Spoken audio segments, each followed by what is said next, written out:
Our next question, Jim, sent to CornyDriveThru@gmail.com from Harry in Liverpool, England. Oh, everyone's in England today. At least they're not in Starkville, Mississippi. Why did Jim Crockett Promotions use the UIC Pavilion in Chicago instead of the Rosemont Horizon like the WWF and AWA? From what I can gather from research, Jim Crockett Promotions only used the Rosemont Horizon twice, and on their second show drew 12,500 people, which would have been more than any show in the UIC Pavilion could have drawn, as the UIC was a smaller building. As I remember it, Crockett only ran the Rosemont Horizon once by himself. One of the shows was one of the Pro Wrestling USA shows in conjunction with Vernon, etc. Am I remembering that right, or do you know it all?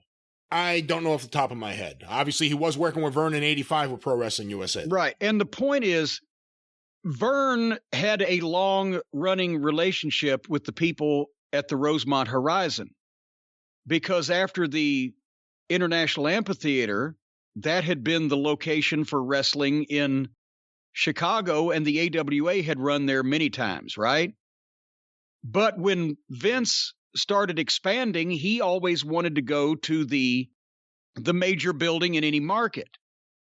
And by the time that this questioner is referencing the show that drew 12,000 people, that was December of 1986. Vince had already expanded into Chicago a few years earlier. He'd done WrestleMania 2 there earlier that year. That was 86. That was April 86. 86, yeah. Vern Gagne, the AWA was doing poor business. And let me just point out an important note.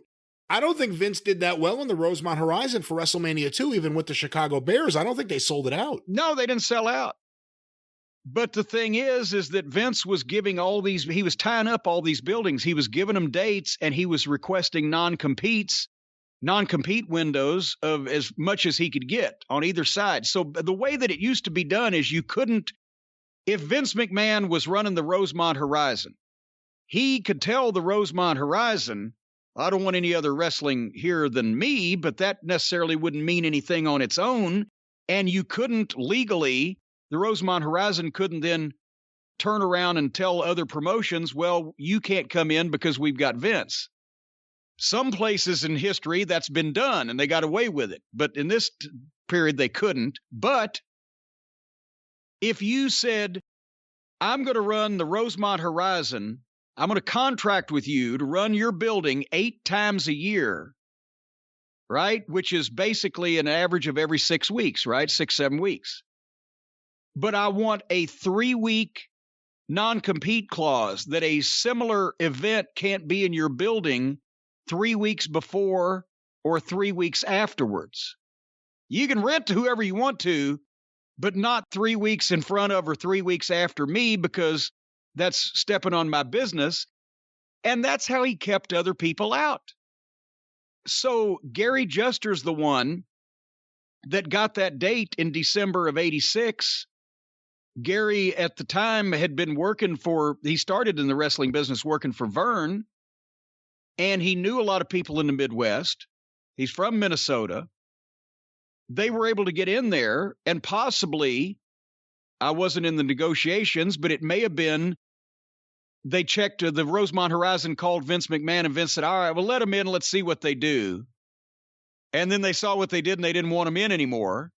Or maybe it was like the Rosemont Horizon said, we've got to rent to these people because they're beating our door down and we don't want a fucking legal challenge or whatever. But they got that one event and did 12,000 people to almost $150,000. Midnight and Road Warriors, Flair and Dusty, the whole card. And then we never went back to the Rosemont Horizon. And suddenly Vince was there a lot more than he had been. And the only place that Crockett could get to run Chicago once a month was the UIC Pavilion, which was a smaller building that only seated like just under 10,000 and was in a worse part of town and, wasn't the big shiny spot at the time.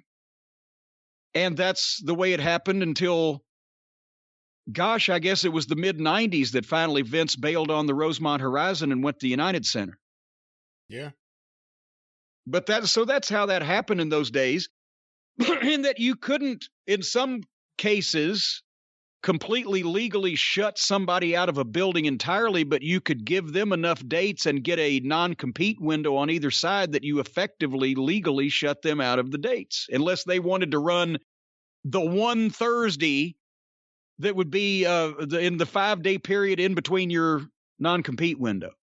So when people say Vince tried to put the territories out of business, specifically, he went after everyone's building and he went after everyone's TV. You don't even have to talk about talent. Those were the two moves he made. Oh, I was going to bring up the talent. But yeah, he went after the TVs first, and then he's tied up the buildings. That's why Terry Funk had that idea and called Jerry Jarrett, because he thought that Jerry Jarrett would be the only one crazy enough to do it. You remember that, don't you? I'm not sure. During the days of the territories, what was the biggest night of the year for professional wrestling? Either Thanksgiving or Christmas. Thanksgiving night. Yeah. So Terry Funk told Jerry Jarrett sometime back in the 80s, what we ought to do is we ought to go and a year in advance book every major building in the seat of everybody's territory on Thanksgiving night, and then make them come to us to rent the buildings. And Jerry said, but Terry, what happens if they just say fuck it and don't want the buildings at all, and we've got to pay all those rents? And that's when Terry found out his horse was sick, and he then left. Terry said, well, Jerry, my horse is sick. But yeah, that was the rib. But that's the thing, is Vince wanted the number one building because that gave him the perception in the people's minds of being the most major league, and especially, the companies that wanted to run the big markets more regularly had to go to the secondary building. Well, Jim, perhaps some of those promoters should have gotten together and instead of running a failed attempt to stop the WWE, gotten a good attorney and tried to put Vince out of business in the courtroom. You know what? If they had just called, if Stephen P. New had been out of law school, if Stephen P. New had even been out of Pampers at that time, because, my God, I think he was probably still pissing the bed back in those days. Of course, Stephen only quit pissing the bed 3 months ago, but nevertheless... Oh, will you stop it? I know the man they could have called to got all that tortuous interference tortured. Call Stephen P.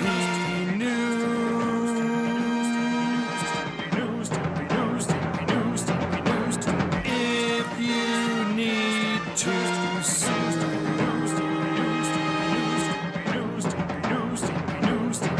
An outlaw mud show or two. Still to the rest. Yes, ladies and gentlemen, well, whether you like tortuous interference or even tortured syntax, the one thing that you won't be tortured by is doubt or any type of sorriness or any type of regret when you retain the services of the inimitable Stephen P. New at newlawoffice.com, 888-692-8084. You will never regret the money that he will bestow upon you. You will never be sorry for the justice that he will bring to you. You will never have to apologize for the happy life that you will live after you get even with the no good, sorry, gum-bumping sack of snake feces that has put you in whatever position that you need to go to court over. Because Stephen P. New is a man of the people, the leader, the consigliere of the cult of Cornette, and the man that can bring you deliverance in your trials and tribulations in the legal and jurisprudence system. Have we mentioned also he is the co-host of the House of Kayfabe podcast at houseofkayfabe.com that will have me as a special guest this coming Monday, November 8th, and days thereafter. It'll stay up forever. Like fungus on a shower curtain, it'll be with you until the end of time. Folks, Stephen P. New, newlawoffice.com, 888-692-8084. No matter what type of injury, whether it's the defective earplugs or the cancer-causing agents in household products or the contaminants left in groundwater or just plain no good activity where people are just trying to jack you around and they think they can get away with it, Stephen P. New will show them the error of their ways. He can show you an error in any era.